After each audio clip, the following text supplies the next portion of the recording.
પરણેલા પુરુષો ક્યારેય પોતાનું રાશિફળ નથી વાંચતા. સવારે પત્નીનું મોઢું જોઈ અને એને ખબર પડી જાય છે કે આજનો દિવસ કેવો જશે. આપણા બધામાં એક આગ હોય છે, આગ.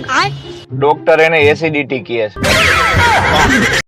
અમુક છોકરીઓ તો મોઢા ઉપર એટલો પાવડર લગાડે છે જાણે એવું લાગે કે કલર કામ વાળાએ ખાડામાં લાપી ભરી દીધી હોય.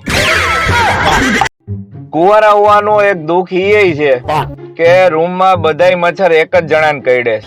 બોલો હું લગ્ન પછી 50% જેવું થઈ જાય. આપણા ગુજરાતના 90% પુરુષો એની પત્ની સામે એટલે નથી બોલી શકતા કારણ કે એના મોઢામાં માવો ભર્યો હોય.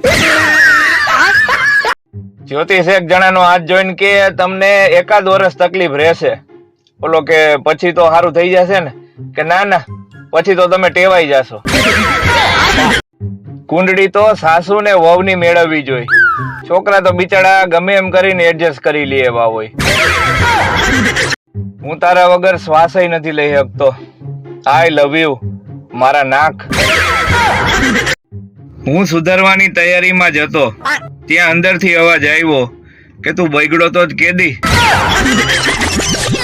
ભાઈ રીટા નામની છોકરી સામે કોઈ દી હામું થાવું નહીં કારણ કે જો એના નામની જેમ ઊંધી હાલે તો ટારી દે. જો આજકાલ તમને હેડકી આવવા માંડે તો સમજી લેજો કે બાથરૂમમાં સાબુ તમને યાદ કરે છે.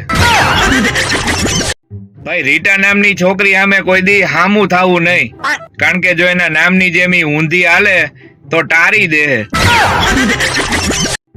એક પતિને કોકે પૂછ્યું કે તમારી પત્ની બાજવાના બાના ક્યાંથી ગોતે છે?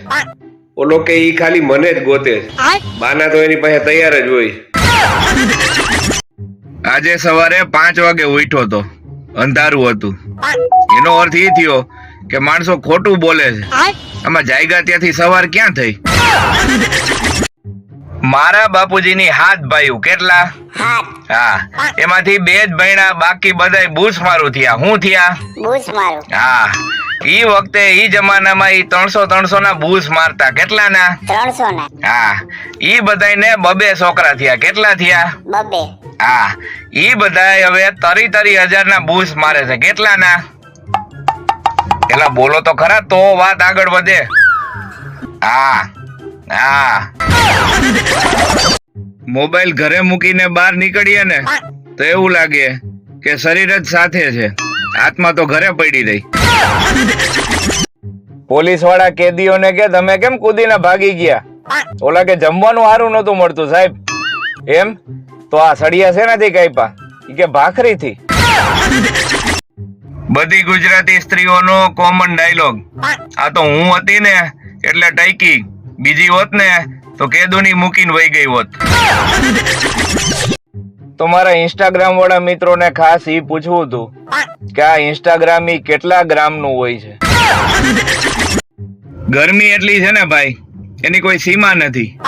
અને સીમા છે ને ઈ અત્યારે એસીમાં છે. હોડકાર અને ગેસ બે એક જ માના દીકરા છે, પણ ગેસે ખોટો રસ્તો લીધો એટલે એની કોઈ ઇજ્જત નથી કરતું. કોઈ એમ પૂછે કે શિક્ષક બન્યા પછી તમારા જીવનમાં સૌથી પહેલો બદલાવ કયો આવ્યો? તો એ આ આવ્યો.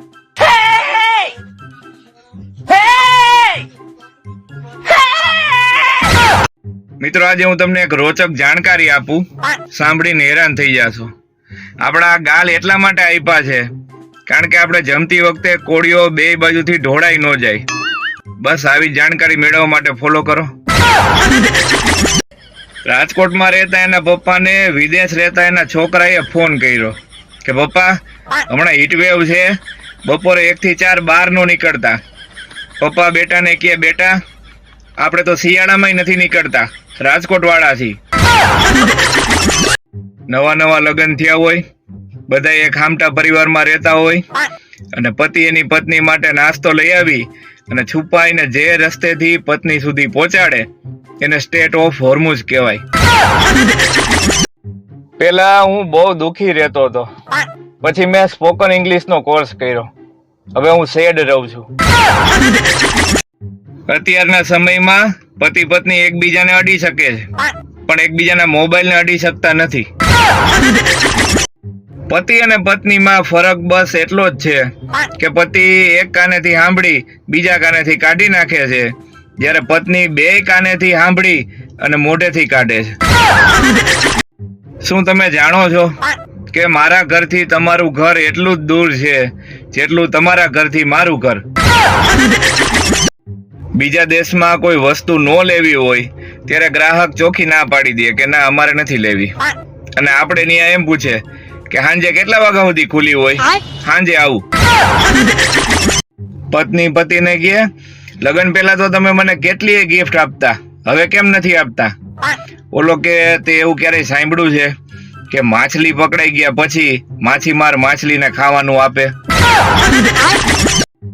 પેલા લોકો એટલા બધા નવરા હતા કે મારી હામું કેમ જોયું એમ કરીને બાજતા, પણ મોબાઈલ આવ્યો ને ત્યાં બધા હવે હચવાઈ ગયા છે. એક સ્ત્રીની સામે બીજી સ્ત્રીના વખાણ કરવા એટલે પેટ્રોલ પંપ ઉપર દિવાસળી મૂક્યા બરાબર થાય.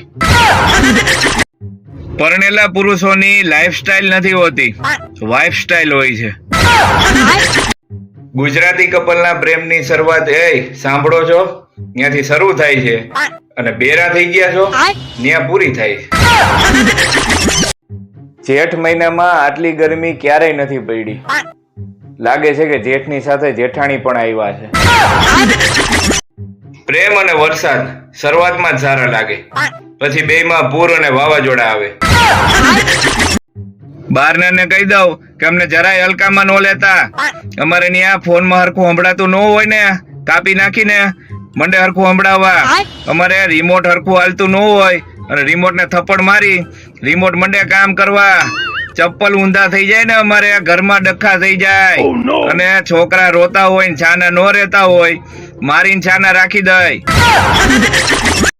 ક્યારેક કોક મહિલાને શાકભાજી લેતા જોજો, હાથમાં કારેલું લેશે, ભાવ ભીંડાનો પૂછશે અને લેશે બટેટા. શિક્ષક કે વીજળી ક્યાંથી આવે છે? એક છોકરો ઉભો થઈને કે સાહેબ મામાના ઘરેથી. સાહેબ કે કા ઈ કે જે લાઈટ જાય ને એ મારા પપ્પા એમ કે મારા હાડાએ લાઈટ કાપી નાખી. જે છોકરીને પહેલેથી પ્રેમી હોય ઈ એના મા બાપને લગ્ન કરવાની ના નથી પાડતી, પણ થોડાક દી પછી એના પતિને ઈટી દે, અને એના મા બાપ એવા એમ વિચારે છે કે છોકરીના લગ્ન કરી દઈ કાં તો એ સુધરી જાહે અને કાં તો જેલમાં જાહે. જો તમે તમારી પત્નીના ઈશારામાં જ બધું સમજી જતા હોય તો તમારે ચોપડિયું બોપડિયું વાંચવાની કાંઈ જરૂર નથી. તમે જ્ઞાનનું છેલ્લું લેવલ પાર કરી લીધું છે. તો આ છે બીજા દેશોમાં એઆઈ નો ઉપયોગ, અને આ છે આપણે ત્યાં એઆઈ નો ઉપયોગ.